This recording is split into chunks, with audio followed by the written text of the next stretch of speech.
ఓం నమశివాయ. కార్తీక పురాణం 25వ అధ్యాయం. దూర్వాసుడు అంబరీషుని శపించుట.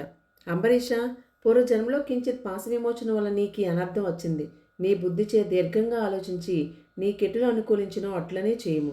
ఇక మాకు సెలవిప్పించుము అన్ని పండితులు పలికిరి. అంత అంబరీషుడు, ఓ పండితోత్తములారా, నా నిశ్చితాభిప్రాయం ఆలకించి వెడలుడు. ద్వాదశీ నిష్టను విడిచుట కన్నా విప్రశాపం అధికమైనది కాదు. జలపానం చేయటం వల్ల బ్రాహ్మణ్ణి అవమానపరచుట కూడా కాదు. ద్వాదశిని విడిచుటియూ కాదు. అప్పుడు దుర్వాసుడు నన్నేల నిందించుడు? నిందింపడు. నా తొలి పుణ్యఫలం నశింపదు కాన జలపానమొనర్చి ఊరుకుండును అని వారిదుటనే జలపానమొనర్చెను. అంబరీషుడు జలపానమొనర్చిన మరుక్షణమనే దుర్వాసుడు స్నాన జపాదులు పూర్తి చేసుకుని అక్కడకు వచ్చెను. వచ్చిన వెంటనే ఆ ముని మహారౌద్రకారుడై కండ్ల వెంట నిప్పులు గ్రక్కుచు, ఊరి మదాందా, నన్ను భోజనానికి రమ్మని నేను రాకనే నీవేళ పూజించితివి. ఎంత దుర్మార్గము, ఎంత నిర్లక్ష్యము, ఎంతటి ధర్మపరిత్యాగివి. అతిథికి అన్నం పెట్టదనని ఆశ చూపి పెట్టకుండా తాను తినినవాడు మలభక్షకుడగును. అట్టి అధముడు మరుజన్మలో పురుగే పుట్టును. నీవు భోజనముకు బదులు జలపానము చేసితివి. అది భోజనంతో సమానమైనదే. నీవు అతిథిని విడిచి భుజించినావు కాన నీవు నమ్మకద్రోహి అగుదువే గాని హరిభక్తుడు ఎట్లవుతావు? శ్రీహరి బ్రాహ్మణ అవమానమును సహింపడు. మమ్మే అవమానించుటానిన శ్రీహరిని అవమానించుటియే.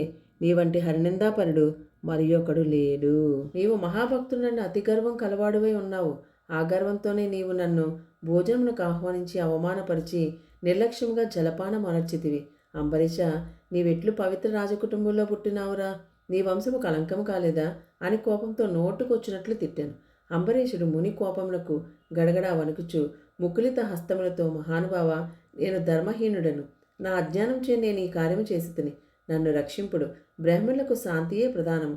మీరు తపోధనులు, దయాదాక్ష్యములు గలవారు కాన నన్ను కాపాడుమని అతని పాదంపై పడెను. దయాశూన్యుడైన దూర్వాసుడు అంబరీషుని తలను తన ఎడమకాలితో తన్ని, దోషికి శాపమీయకుండా ఉండరాదు. నీవు మొదటి జన్మలో చేపగాను, రెండవ జన్మలో తాబేలుగాను, మూడో జన్మలో పందిగాను, నాలుగో జన్మలో సింహంగాను, ఐదవ జన్మలో వామనుడుగాను, ఆరో జన్మలో క్రూరుడు వగు బ్రాహ్మణుడుగాను, ఏడవ జన్మలో మూడుడైన రాజుగాను, ఎనిమిదవ జన్మలో రాజ్యము గాని సింహాసనం గాని లేనట్టి రాజుగాను, తొమ్మిదవ జన్మలో పాషాండ మతస్థునుగాను, పదవ జన్మలో పాపబుద్ధి గల దయలేని బ్రాహ్మణుడుగాను పుట్టెదువుగాక అని వెనుక ముందు ఆలోచించగా శపించాను. ఇంకనూ కోపం తగ్గనందున మరలా శపించుటకు ఉద్యుక్తుడవుచుండగా శ్రీ మహావిష్ణువు బ్రాహ్మణ శాపం వృధా కాకూడదని తన భక్తునికి ఏ అపాయం కలగకుంటూ అంబరీషుని హృదయంలో ప్రవేశించి, మునివర్య, అటులనే మీ శాపంను అనుభవించుందని ప్రాధేయపడెను. కానీ దుర్వాసుడు ఇంకనూ కోపం పెంచుకొని శపించబోగా శ్రీమన్నారాయణ తన సుదర్శన చక్రంను అడ్డుపెట్టెను.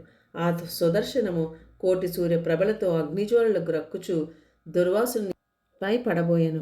అంత దుర్వాసుడు ఆ చక్రము తనను మసిచేయనని తలంచి ప్రాణంపై ఆశ కలిగి ఆ చెట్టు నుండి బ్రతుకు జీవుడా అని పరిగెట్టాడు. మహా తేజస్సుతో చక్రాయుధము దుర్వాసుని తరుముచుండెను. దుర్వాసుడు తనను కాపాడమని భూలోకమునున్న మహామునులను దేవలోకమును కరిగి దేవేంద్రుని, బ్రహ్మలోకమునకు వెళ్ళి బ్రహ్మదేవుని, కైలాసమునకు వెళ్ళి పరమేశ్వరుని ఎంత ప్రార్థించినో వారు సైతం చక్రాయుధం బారి నుండి దుర్వాసుని కాపాడలేకపోయేది. ఇదండి 25వ అధ్యాయం. తర్వాత వచ్చే అధ్యాయం రేపు కలుద్దామండి. ఓం నమ శివాయ. హరహర మహాదేవ శంభో శంకర. ఈరోజు ఏకాదశి అండి, రేపు ద్వాదశి. చాలా మంచి రోజులు కార్తీక మాసంలో చివరు అనమాట ఇవే. ఇంకా సోమవారం పోలీసు వర్గం కదా.